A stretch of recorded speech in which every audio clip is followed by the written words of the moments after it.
बहुत समय पहले की बात है। पहाड़ों और घने जंगलों से घिरे एक विशाल राज्य में एक राजकुमार रहता था जिसका नाम आर्यवीर था। वो बहुत बहादुर, दयालु और बुद्धिमान था, लेकिन उसकी एक आदत उसे बाकी लोगों से अलग बनाती थी।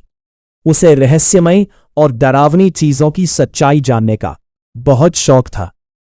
राज्य के बाहर एक घना जंगल था जिसे लोग अंधकार वन कहते थे। वहां जाने की किसी की हिम्मत नहीं होती थी।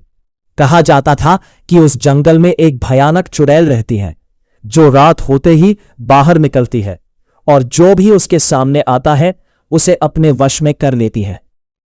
एक दिन राजकुमार ने अपने पिता राजा से कहा, पिताजी, मैं अंधकार वन जाना चाहता हूं और उस चुड़ैल की सच्चाई जानना चाहता हूं। राजा घबरा गए। उन्होंने कहा, नहीं बेटा, वहां जाना मौत को दावत देने जैसा है। मैंने कई बहादुर सैनिक खोए हैं उस जंगल में।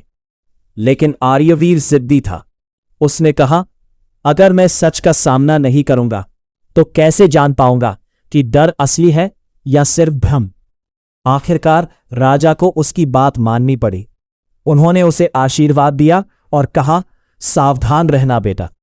रात के समय तलवार और मशाल लेकर भाव हंसते हुए बोली, बहुत हिम्मत है तुम में राजकुमार, लेकिन यहां आने वाला कोई वापस नहीं जाता। राजकुमार ने शांत स्वर में कहा, अगर तुम इतनी शक्तिशाली हो तो डर क्यों फैलाती हो? सच क्या है? चुड़ैल कुछ पल के लिए चुप हो गई। फिर उसकी आंखों में दर्द झलकने लगा। तुम सच जानना चाहते हो तो सुनो। धीरे धीरे उसका भयानक रूप बदलने लगा। अब वो एक सुंदर युवती के रूप में सामने खड़ी थी। उसने कहा, मेरा नाम काव्या है। मैं कभी इस राज्य की राजकुमारी थी। राजकुमार चौंक गया। क्या? काव्या ने अपनी कहानी सुनानी शुरू की। सालों पहले एक दुष्ट तांत्रिक ने मुझसे विवाह करने की कोशिश की।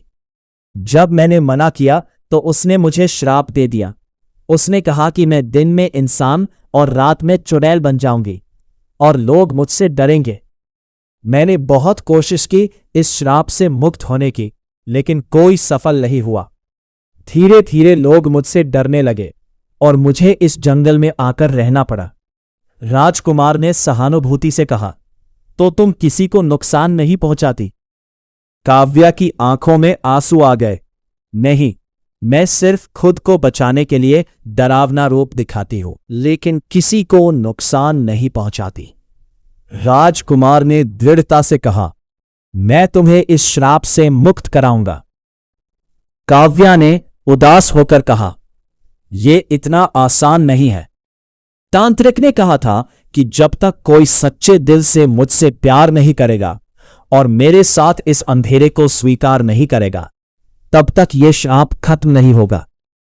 राजकुमार कुछ पल सोचता रहा। फिर उसने कहा, अगर सच्चा प्यार ही इस श्राप को तोड़ सकता है तो मैं तुम्हारी मदद करूंगा। काव्या हैरान रह गई। तुम जानते भी नहीं मुझे? राजकुमार मुस्कुराया, मैंने तुम्हारी सच्चाई देख ली है और सच्चाई से बड़ा कोई परिचय नहीं होता। धीरे धीरे दोनों के बीच एक गहरा रिश्ता बनने लगा। राजकुमार रोज रात को जंगल आता और काव्या से मिलता। वे बातें करते, हंसते और एक दूसरे को समझने लगे। लेकिन एक दिन वही तांत्रिक वापस आ गया। उसने क्रोधित होकर कहा, तो तुमने मेरी चुड़ैल से प्यार कर लिया राजकुमार? अब देखो इसका अंजाम क्या होगा।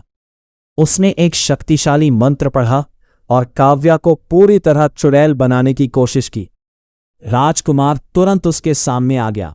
नहीं, मैं इसे ऐसा नहीं होने दूंगा। तांत्रिक हंसा, तुम मुझे नहीं रोक सकते। लेकिन तभी राजकुमार ने काव्या का हाथ पकड़ लिया और कहा, मैं तुम्हें हर रूप में स्वीकार करता हूं, चाहे तुम इंसान हो या चुड़ैल। जैसे ही उसने ये कहा, एक तेज रोशनी चारों ओर फैल गई। तांत्रिक चीखने लगा और उसका जादू टूटने लगा। काव्या का रूप पूरी तरह बदल गया। अब वह पूरी तरह एक सुंदर राजकुमारी बन चुकी थी। उसका श्राप टूट चुका था। तांत्रिक धूल में मिल गया और हमेशा के लिए खत्म हो गया। काव्या ने आश्चर्य से कहा, ये कैसे हुआ? राजकुमार मुस्कुराया, सच्चा प्यार हर अंधेरे को मिटा देता है।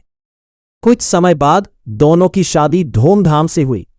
काव्या वापस अपने राज्य की रानी बनी और अंधकार वन फिर से एक सुंदर और शांत जगह बन गया।